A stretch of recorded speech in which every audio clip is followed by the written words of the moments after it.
Salam sejahtera untuk kita semua. Pelajaran Sekolah Sabat dengan tema utama Kebenaran Zaman Ini dalam Kitab Ulangan. Pelajaran ketiga, Perjanjian Kekal. Jumat 15 Oktober, Pendalaman. Roh perbudakan ditimbulkan oleh berusaha untuk hidup sesuai dengan aturan hukum agama, melalui berjuang untuk memenuhi tuntutan hukum dengan kekuatan kita sendiri.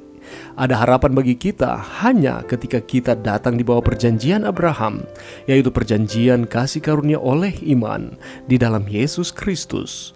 Injil itu diberitakan kepada Abraham, melalui mana dia mendapatkan pengharapan yang merupakan Injil yang sama yang diberitakan kepada kita saat ini, melalui mana kita juga bisa memiliki pengharapan. Abraham memandang pada Yesus yang adalah juga penulis dan penyempurna iman kita. Di SDA Bible Commentary, jilid 6 halaman 1077. Sebelum dasar bumi ini diletakkan, Bapa dan Anak telah bersatu dalam suatu perjanjian untuk menebus manusia. Jika ia dikalahkan oleh setan, mereka telah berjabat tangan dalam janji yang penuh hikmat bahwa Kristus harus menjadi pengaku bagi umat manusia. Janji ini telah ditepati oleh Kristus ketika disalib. Ia berseru, "Sudah selesai." Ia menyapa Bapa. Perjanjian telah dilaksanakan sepenuhnya. Sekarang ia mengumumkan, "Bapa, sudah selesai. Aku telah melakukan kehendak-Mu, oh Tuhanku. Aku telah menyelesaikan pekerjaan penebusan." Pelajaran yang bisa kita dapatkan pada saat ini dan merupakan rangkuman sepanjang minggu ini. Ketika kita mempelajari pelajaran yang ketiga ini mengenai perjanjian yang kekal, kita melihat bahwa ada perjanjian yang diinisiasi oleh Allah itu sendiri. Dan apabila kita menyatakan perjanjian, itu melibatkan kedua belah pihak. Itulah sebabnya Allah mengadakan perjanjian dengan umat-umatnya. Di dalam perjanjian lama, bangsa Israel merupakan umat pilihan Tuhan. Tetapi, meskipun dalam suatu pengertian bahwa Tuhan telah memanggil bangsa ini, panggilan itu bukanlah secara otomatis diberikan kepada mereka tanpa pilihan. Allah juga memberikan pilihan-pilihan kepada bangsa Israel. Mereka harus bekerja sama dengan Tuhan. Bahkan kelepasan mereka dari Mesir melibatkan kerjasama mereka dengan Tuhan. Jika mereka tidak mau melakukan apa yang Tuhan katakan, contohnya seperti menaruh darah di ambang pintu ketika tulah yang ke-10, mereka tidak akan dilepaskan. Jadi harus ada kerjasama antara manusia dengan Allah itu sendiri untuk merealisasikan perjanjian yang dibuat. Tetapi jangan kita lupa bahwa kita tidak mendapatkan keselamatan oleh penurutan ataupun perbuatan-perbuatan baik kita. Karena keselamatan itu sendiri adalah pemberian Allah dengan cuma-cuma. Kasih karunia itu adalah gratis yang diterima oleh karena kita percaya kepada Tuhan. Mari kita pikirkan apa yang Tuhan telah lakukan untuk orang Israel. Bukan hanya Allah telah melepaskan mereka secara ajaib dari perbudakan di Mesir, tetapi Allah ingin membuat mereka menjadi harta miliknya sendiri, satu bangsa yang diberkati. Mendasarkan hubungan mereka dengan Allah untuk keselamatannya, baik untuk sementara seperti dari perbudakan di Mesir dan untuk kekekalan dalam kerajaan sorga.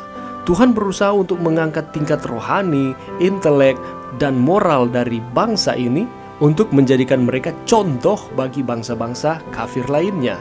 Dan ini merupakan tujuan Allah kepada mereka. Itulah sebabnya Allah mengadakan perjanjian dengan bangsa ini untuk mengkhotbahkan kabar baik kepada bangsa-bangsa yang belum mengenal Tuhan.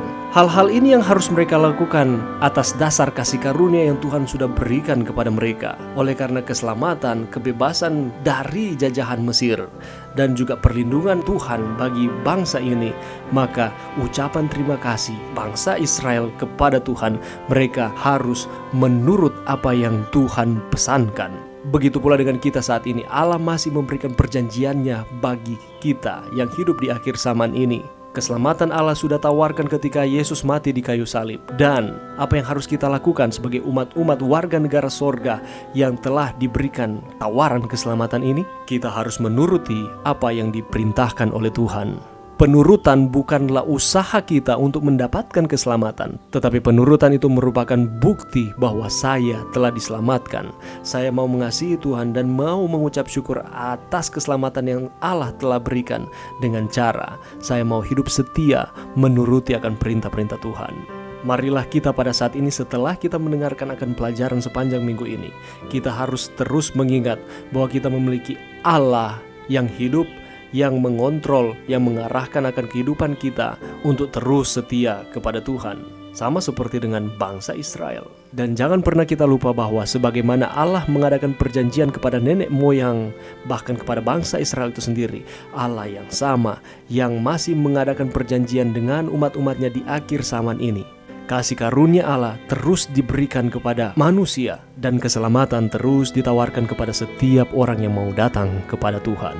Dan setelah kita mengetahui akan hal-hal ini, Allah mengundang kita untuk menjadi bangsa yang kudus, umat kepunyaan Allah sendiri.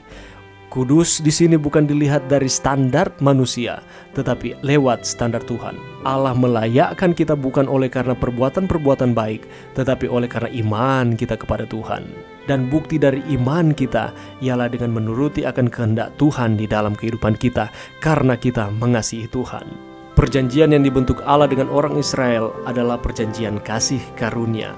Sejarah mencatat bahwa akhir dari bangsa Israel menunjukkan bahwa sebagian besar dari mereka gagal mengerti sifat sesungguhnya perjanjian itu dan merusakkannya dengan satu sistem keselamatan oleh usaha ataupun perbuatan.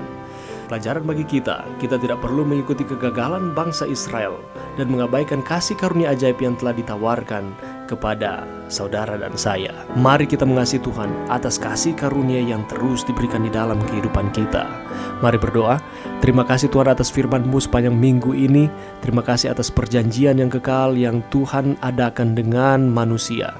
Dan ini masih berlaku sampai pada kami saat ini. Bantu kami Tuhan untuk kami tetap memegang teguh perjanjian yang Tuhan sudah buat dan merealisasikan keselamatan yang Tuhan sudah berikan. Ini doa kami di dalam nama Yesus. Amin.